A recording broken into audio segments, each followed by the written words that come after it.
चालाक खरगोश और मगरूर शेर। एक घने जंगल में एक ताकतवर मगर मगरूर शेर रहता था जिसका नाम था शाहू। शाहू को अपनी ताकत पर बहुत गुरूर था। वो रोज जंगल के जानवरों को डराता और कहता, मैं इस जंगल का बादशाह हूँ, सबको मेरी बात माननी होगी। जंगल के सारे जानवर उससे डरते थे, कोई भी उसके सामने बोलने की हिम्मत नहीं करता था। इसी जंगल में एक छोटा सा मगर बहुत होशियार खरगोश रहता था जिसका नाम था चिक्कू। चिक्कू ना सिर्फ तेज था बल्कि बहुत समझदार भी था। एक दिन शाहू ने ऐलान किया, आज के बाद रोज एक जानवर खुद मेरे पास आएगा ताकि मुझे शिकार ना करना पड़े। ये सुनकर सब जानवर परेशान हो गए। वो नहीं चाहते थे कि रोज कोई ना कोई अपनी जान गंवाए। अगले दिन खरगोश चिक्कू की बारी थी। सब जानवर गमगीन थे मगर चिक्कू के चेहरे पर हल्की सी मुस्कुराहट थी।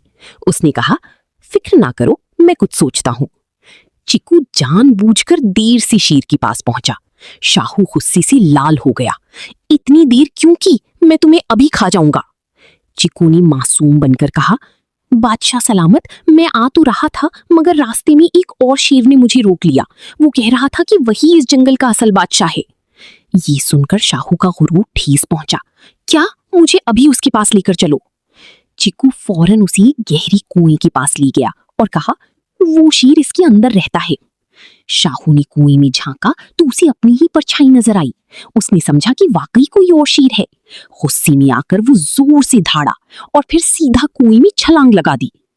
चिक्कू ने सुकून का सांस लिया और वापस जाकर सब जानवरों को खुशखबरी सुनाई, अब हम आजाद हैं। सारे जानवर खुशी से झूम उठे। उन्होंने चिक्कू को अपना हीरो मान लिया। इस दिन के बाद जंगल में अमन वापस आ गया और सबने ये सीखा कि अकल ताकत से ज्यादा बड़ी होती है।